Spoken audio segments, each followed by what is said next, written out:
Estamos en Tándem Perfecto. Tiempo de Aitona Xavier, tiempo de Iván Igea Durán. Bienvenidos a 2023 en Muévete a tu bola, queridos. Muy buenas tardes a todas y a todos.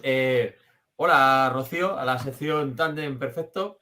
¿Qué tal está usted? Es que aquí nos tratamos de usted, ya sabe.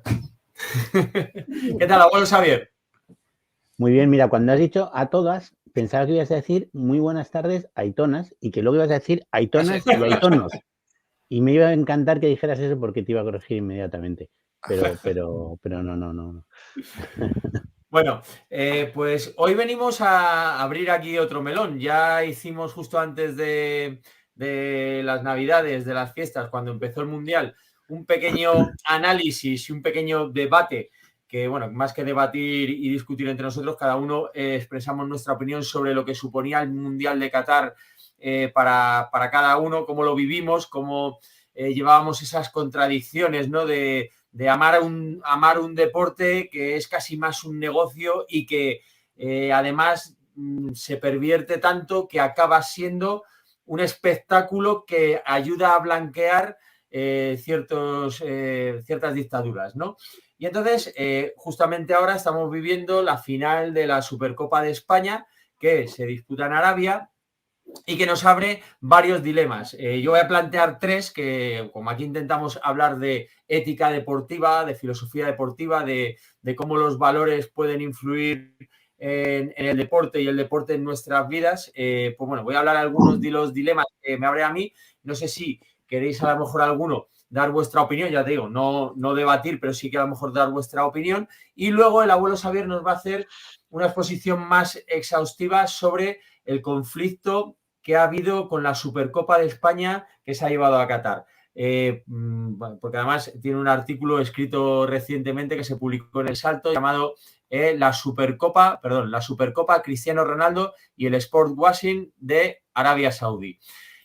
Bueno, yo los primeros dilemas que me abren es que, para empezar, el nuevo formato de Supercopa, que no me parece que esté mal, en el que meten a 4 equipos para que haya una semifinal y luego una final. Bueno, siempre intentan que al final haya alguno de los grandes que se cuelen ahí. No vaya a ser que un año haya ganado la Liga, por ejemplo, el Atlético de Madrid y la Copa la Real Sociedad, y entonces la Supercopa sea un Atlético Real Sociedad que a lo mejor a la gran masa de público a nivel mundial no le resulta tan atractiva e interesante como un Madrid-Barça, que es el caso, ¿no? Entonces, al hacer esto, se abren más posibilidades de que siempre se cuele un Madrid y un Barça por haber sido el segundo equipo clasificado en Liga o el finalista de Copa. Un momento. Que la Real Sociedad es el mejor equipo del mundo y uno de los mejores del País Vasco, ¿eh? Que es que estás aquí infravalorando. Eso nunca lo hemos puesto en duda. Entonces, bueno, ¿qué pasa? Que al hacer este formato de Supercopa a nivel económico es mucho más potente, pero al llevárselo a Arabia Saudí, lo que impiden es que a lo mejor aficionados de equipos más pequeños, ¿no? Que el Madrid y el Barça o el Atleti, puedan disfrutar de ver a su equipo jugar una final dentro de su país, o sea, 200 kilómetros en autobús, pues como le podía pasar al Atleti de Bilbao, al Betis, que fue el año pasado campeón de Copa, etcétera. Entonces, ese es el primer dilema, ¿no? Vale, ponen por delante el negocio y le roban a los aficionados de los equipos pequeños, para los que una Supercopa podía ser un gran evento que celebrar, ya no lo van a poder ver en su país, y si lo quieren ver se tienen que coger un billete de avión. El segundo, el conflicto de intereses que se destapó, el escándalo que se destapó, que el año pasado había un jugador que se llamaba Gerard Piqué jugando una final de una Supercopa cuando él se descubrió que era el propietario de una de las empresas que había intermediado entre la Federación Española de Fútbol y Arabia Saudí para organizar. Segundo conflicto de intereses. Cosmos. Y el tercer conflicto de intereses, pues que nuevamente se disputa en un país que no respeta los derechos humanos. O sea, la justificación que hace la Federación Española para entrar en ese juego es que gracias a que han ido allí se va a poder montar una liga femenina, etcétera, pero estamos hablando de que eran estadios en los que ni siquiera se tenía en cuenta que tenía que haber servicios para mujeres. O sea, se tuvo que hacer deprisa y corriendo. O sea, así de atrasados estaban en ese aspecto y no tuvimos ningún reparo en ir a jugar ahí la Supercopa. Ya os digo, si queréis dar una pequeña opinión cada uno y luego que el abuelo Xavier desarrolle más lo que ha sido este conflicto. Seguramente el señor Lobo tiene alguna opinión al respecto. No, la verdad es que no, o sea, me parece fatiga, igual que lo de Qatar. Yo creo que al final es un rodillo emocional casi para los aficionados del fútbol. O sea, nos están sometiendo a una tensión, de unas contradicciones que son insufribles. Bueno, es la definición de lo que en lo que se está convirtiendo el fútbol, en esta mercantilización por encima de cualquier cosa, que sigue siendo un reflejo de lo que es la sociedad. Total. Yo no, bueno, qué decir, qué opinar, que me parece horrible, ¿no? Pero aún así quería decir, vale, de acuerdo, es horrible cómo se hace, porque no cumplen los derechos humanos y todo, pero también lo vemos en muchas otras ocasiones que hace negociaciones también con esos países en otros temas y ocurre.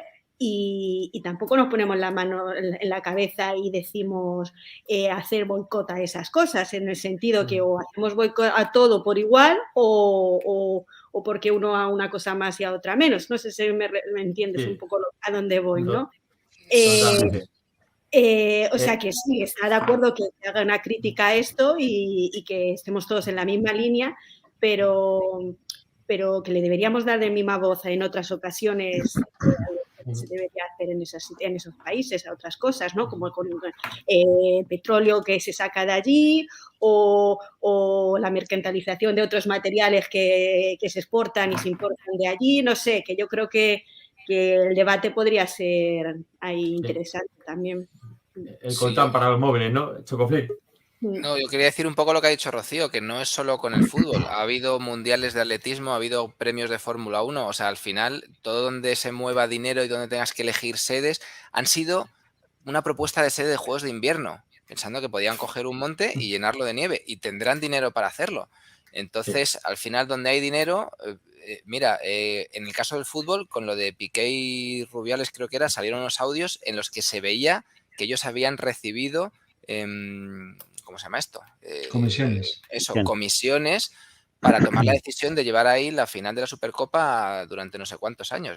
Es una realidad que ocurre. Entonces, al final, estos países, aparte de los derechos humanos, al final esto se simplifica al uso del petróleo. O sea, que encima están ahí agarrando para que no haya una evolución, para que no haya un cambio sostenible y les estamos haciendo la pelota y bajándonos los pantalones porque hay dinero que se lleva unos pocos, no dinero que nos beneficia a todos. O sea, al final, dinero de los que están en las federaciones, en las asociaciones, donde sea, y haciéndole el juego a estos países. Bueno, pues si queréis opinar también en el chat y mientras tanto, pues vamos a escuchar la opinión autorizada del abuelo Xavier, que ya os digo que ha hecho un gran estudio sobre el tema y ha escrito un artículo muy, muy detallado. Abuelo Xavier. Sí, no sé si un gran estudio, pero bueno, un artículo sí.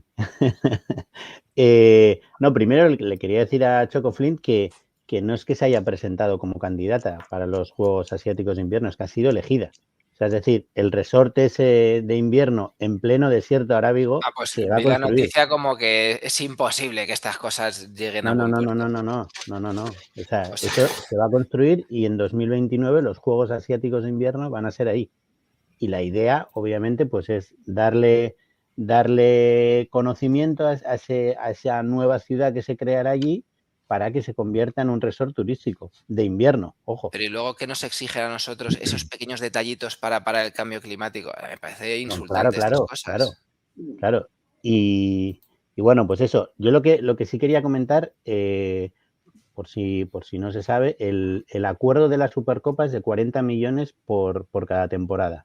Es decir, eso es lo que paga Arabia Saudí, que se reparte entre los clubes, la federación y Piqué. Es decir, Cosmos. Y obviamente ese no es el precio de mercado de esa competición. La Supercopa de España no vale 40 millones, no genera 40 millones. En términos económicos, es decir, tú pagas siempre, si te limitas a términos económicos, pretendiendo obtener un negocio, o sea, un beneficio de esos ingresos, o sea, de ese gasto. Y no va a recuperar Arabia Saudí esa cantidad. ¿Por qué paga 40 millones? Porque espera recibir otras cosas aparte. Y en esas otras cosas está lo que se llama sportwashing, que es un lavado de cara del sistema político de Arabia Saudí. Ese es el objetivo de llevar la Supercopa de España a Arabia Saudí y esa es la misma razón por la que Cristiano Ronaldo cobra 200 millones por jugar en Arabia Saudí. No vale Cristiano Ronaldo 200 millones, como bien lo saben los hinchas del Real Madrid. Entonces, una vez que no se cuestiona eso, lo que hay que hacer es intentar entender qué es lo que está vendiendo la Federación Española aceptando ese acuerdo, y es un blanqueo del sistema saudí, que es una monarquía pues eso, que no respeta en ningún caso los derechos humanos, y que en el momento que tú firmas ese acuerdo te conviertes en cómplice de todo eso. Y esto recuerda mucho a los acuerdos más polémicos, que es el argumento de la Federación Española. No, pero es que va a servir para desarrollar el fútbol femenino en Arabia Saudí. No es verdad, porque la Federación Española no está presionando para que ocurra eso. Arabia Saudí... ¿Puedo hacer ahí una intervención? O sea, sí. Es cierto lo que comentas, pero quizás es un empiece de algo. O sea, tampoco quiero yo ahora defenderlo, pero puede ser un empiece para que en un futuro haya mayores cambios en el país, ¿no? En el sentido que si también abren un poquito la puerta a ello, que antes no ha existido, y da la oportunidad que haya un grupo de mujeres que den fútbol, sí. Eso queda en una conciencia, también es un ejemplo. Entonces eso va a pasar a la generación, y poco a poco, aunque no haya la presión suficiente, eso marca a lo mejor, y quién sabe, a lo mejor es triste decirlo. Es verdad, y es verdad que es positivo. En 30 años las cosas son diferentes. Es cierto eso, y es cierto que es positivo que se haya creado una liga femenina en Arabia Saudí y que se haya creado la selección femenina. Pero personalmente yo creo que no tiene nada que ver con la Supercopa. Es decir, tiene más que ver con un cambio político de Arabia Saudí, que intenta abrirse al mundo porque espera recibir inversiones del exterior y sabe que necesita abrirse al mundo y abrir un poco su sistema. Y ahí entran medidas, pues como lo que decía el señor Igea, ¿no? De poner baños femeninos en los estadios. En su día se permitió acceder a las mujeres, se les ha permitido conducir, se permitió la apertura de salas de cine. Ese tipo de medidas van todas en la misma línea. Es decir, probablemente se hubiera hecho todo esto aunque no hubieran comprado la Supercopa. Luego, no es consecuencia una cosa de la otra. De hecho, la Federación no ha presionado nada para que eso ocurra. Es decir, se engloba más en una política que ya existía en Arabia Saudí. Entre otras cosas, porque Arabia Saudí es candidata al Mundial de Fútbol de 2030. Y curiosamente, uno de sus rivales para obtener el Campeonato del Mundo del 2030 es España. Y la candidatura de España está presentada por la Federación Española. Luego España está alentando a su propio rival por el Mundial de Fútbol del 2030. Es decir, no se puede entender bajo ningún concepto que no sea el negocio. Con lo cual, una vez más, pues eso, vemos cómo el fútbol se vende por intereses, en muchos casos, en los últimos años, de determinados regímenes que quieren utilizarlo para blanquear su sistema, y quien se beneficia de eso, pues son unas pocas personas, vamos a decirlo. Ese es un poco el resumen que os hago yo de esta situación.